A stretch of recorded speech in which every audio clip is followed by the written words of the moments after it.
If I asked you what the biggest opportunity of the last 20 years was, you'd probably say Bitcoin, YouTube, Amazon, or maybe AI. The funny thing is, almost nobody thought those were incredible opportunities while they were actually happening. People only started calling them once in a lifetime after the hard part was over. That's something I've noticed over and over again. The biggest opportunities in history don't arrive looking like opportunities. They usually arrive looking confusing, risky, or even a little stupid. By the time everyone agrees they're valuable, most of the easy upside has already disappeared. I realized this after talking to a guy I met through a friend last year. We were helping someone move into a new apartment, and afterwards, a few of us grabbed food together.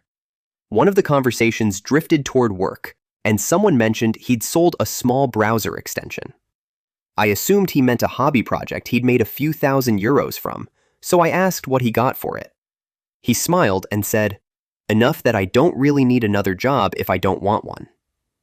What surprised me wasn't the amount. It was that nobody in the room knew he'd been building it for almost 4 years. From the outside, he looked completely ordinary. No fancy clothes, no expensive car, no huge social media following. While everyone else was watching Netflix after work, he was quietly building something that eventually changed his life. That conversation stuck with me because it completely changed how I thought about opportunity. We imagine opportunities as giant flashing signs telling us exactly where to go. But real opportunities are usually invisible at first. They're only obvious in hindsight, because hindsight removes all the uncertainty that made everyone ignore them in the first place.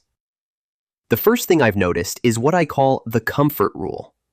If something already feels safe, respected, and obvious, you're probably too late to get the biggest reward.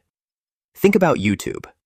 In the early days, people laughed at creators because making videos online didn't sound like a real career.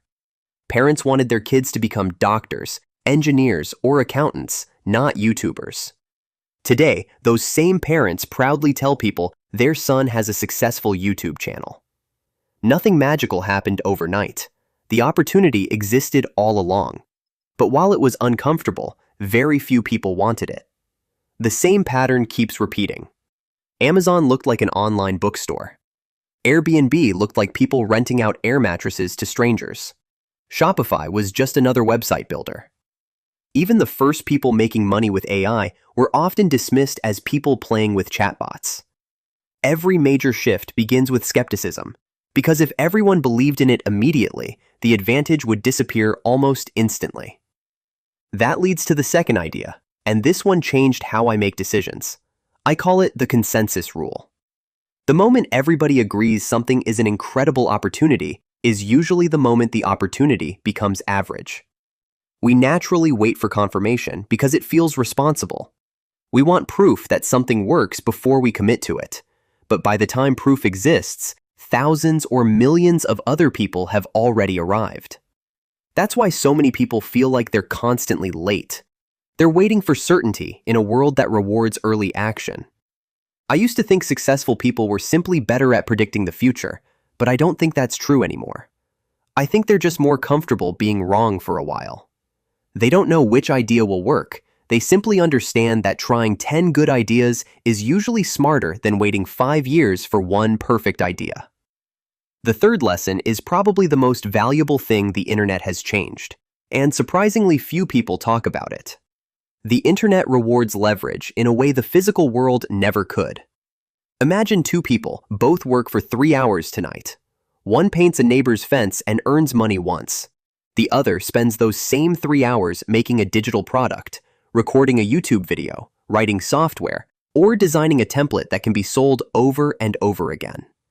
Both people worked hard, but one created something that can keep producing value while they're asleep.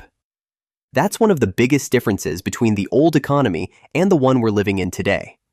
More and more wealth comes from work that scales. This doesn't mean everyone needs to become a YouTuber or start a software company. It simply means it's worth asking yourself a better question. If I spend 5 hours on this today, will those 5 hours still create value next year? Most people never ask that question, and it completely changes the kinds of projects you choose to spend your evenings on. The last idea is one I wish I'd understood years ago. I call it the distribution rule. The internet doesn't always reward the most talented person. It rewards the talented person people actually know exists. Think about it for a second. Somewhere in the world, there's probably a designer who's twice as talented as someone with 1 million followers. There's probably a photographer taking unbelievable photos that only 50 people ever see. There are programmers building incredible tools that never find an audience. Talent matters, but visibility multiplies talent. That's why creating consistently, sharing your work, and putting your ideas into the world has become one of the highest return skills you can develop. A friend of mine proved this without even realizing it. He started posting videos online simply because he enjoyed making them. For months, the views were terrible. 30 views, 50 views, maybe 100 if he was lucky. Most people would have quit because the results looked embarrassing. Instead, he treated every upload as practice. He improved one thing each week: better titles, better editing, better storytelling. Nearly 2 years later, one video suddenly exploded. From the outside, everyone called it luck. What they didn't see were the 100 videos nobody watched that quietly taught him how to make the one that changed everything. That's why I think we're living through the biggest opportunity of our lifetime. Not because success is suddenly easy, but because ordinary people have access to tools that used to belong only to large companies. You can learn almost any skill online, reach millions of people without asking for permission, build a business from your bedroom, sell products worldwide, and collaborate with people you've never met in person. None of those things guarantee success, but they dramatically lower the barrier to trying. History has a funny way of repeating itself. Every generation looks back and says, "I wish I'd started earlier." People wish they'd invested in companies when they were small, started creating content before it became crowded, learned new technologies before everyone else noticed them. The truth is, they weren't missing information, they were missing conviction. The opportunity was already there, but it looked too uncertain to be worth pursuing. So maybe the better question isn't, what's the next big opportunity?